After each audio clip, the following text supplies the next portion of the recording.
Hiya, I'm Bailey's. I'm sorry that I'm the one that has to break the news to you, but your ancestors were furries. Wait, don't go. I swear the title isn't as clickbaity as you might think. My confidence in this assertion comes from a few solid lines of reasoning, so please, bear with me here.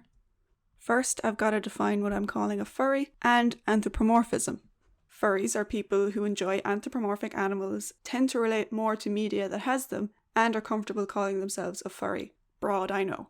Anthropomorphism, put simply, is the attribution of human characteristics or behaviour to a god, animal, or object. It can also be used to describe a human with animal features, so like a human with cat ears, a talking dog, a god with human or animal features, etc. The main thing you could say to counter my assertion is that the term furry hasn't always existed, so how could my ancestors have identified as one? That's arbitrary in my book. Just because the term furry didn't exist doesn't mean that they wouldn't relate to that term. The term human hasn't always existed, but your ancestors were most likely human. Probably. Anyway, time to get on to my lines of evidence and reasoning that will prove, definitely and definitively, that your ancestors were furries. Do you know how common anthro characters are in human history? Everyone has them. From religious texts to playful fables, anthro animals are everywhere. Every culture shares this inclination for animal characters and animalistic humans. The most famous example would be the ancient Egyptians and their gods and religion, absolutely filled with people wearing fursuit heads. I won't go into too much detail with why Egyptian culture was rife with furries, but they sure did love that stuff. But Baileys, I don't hear you say because this is a one-way interaction. That's just one very specific culture from one small geographical area. I don't even have Egyptian heritage. Well, good thing I can say, all possible places and peoples you may have come from share this fascination and integration of animals and anthro characters into their cultures. Don't believe me yet? Well, let's run through a few other examples, shall we? What about the rest of Africa excluding Egypt? Africa has had many different cultures that have been a bit furry in nature. Loads of different tribes around Africa, dating back to the Paleolithic era, used animal totems and masks in ceremonies, religions, and art. Masks are interesting because they often look like animals, mostly antelope, buffalo, crocodiles, or hyenas, and were used to either represent their ancestors or infuse their spirits with that of the animal. If you're African, then you probably share some of your heritage with this. Judaic ancestry? Well, we don't have to go all the way back to Mesopotamia to find some furry-esque characters and anthropomorphic animals. In the Bible, there are talking animals, which by definition are anthropomorphic animals. Think of the serpent in the Garden of Eden, or even the lesser-known Balaam's ass talking donkey. So that's your Judaic ancestry out of the way. Celtic descent?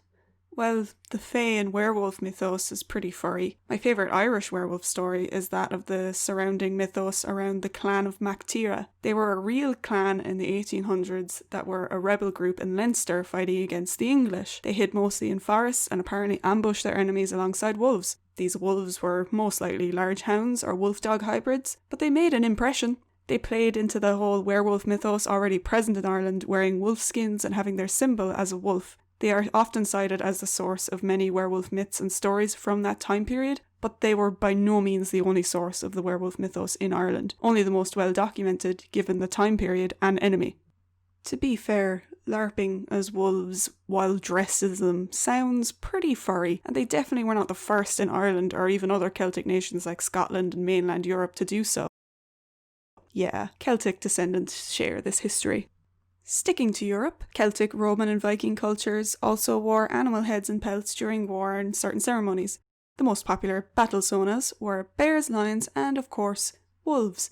I call them sonas because it was sometimes believed that wearing the animal infused your spirit with them, enhancing your senses and reflexes. Sounds like high-level furry LARPing and other kin stuff to me. So if you share your ancestry with Europe or Scandinavia, these are your roots. Come from Asia? Well, you won't be surprised to hear that your ancestors also had anthro characters in your myths and legends.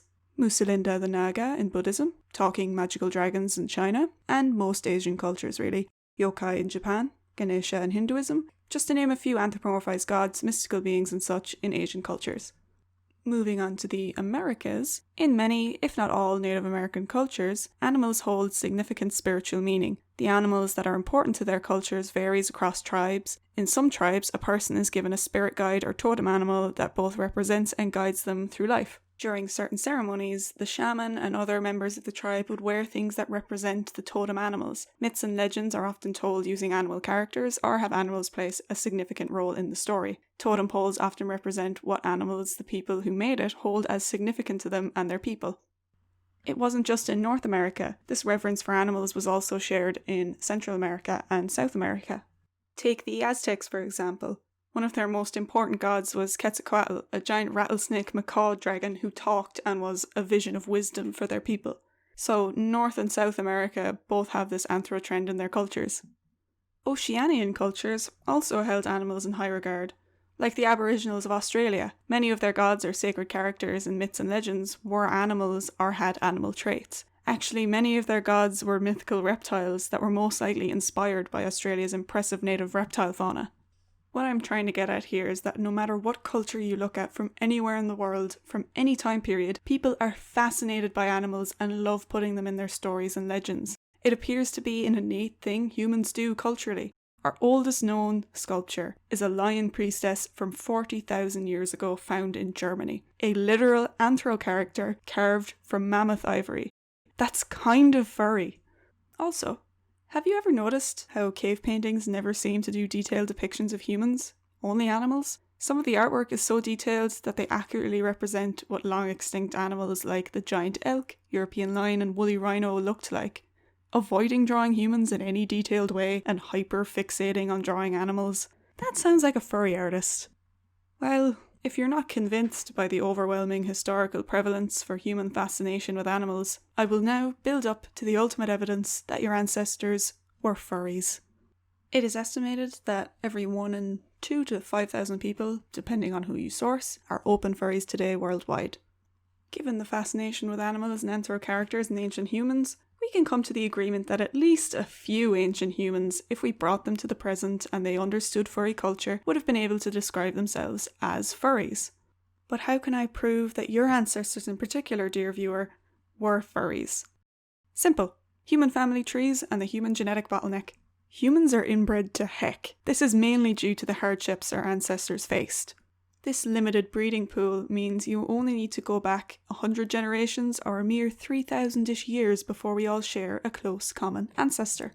Again, I'm going to point back to the tens of thousands of years of furry-esque culture and art that we know of that humans took part in. Doesn't matter where you're from, you've got some furry in your genes thanks to our shared heritage. So welcome to the fandom, fellow furs. Your ancestors would be proud. Thanks for watching this far. I hope you know that this video isn't totally serious, and I mean no offense to any of the cultures I mentioned. I know I was being a bit general. I just find it really interesting that the furry fandom gets a lot of hate, even though people have loved animal characters and anthro characters for thousands of years. It seems to be a shared innate culture, as I've said earlier in the video. So yeah, I hope you enjoyed it and found it interesting. See you in the next video.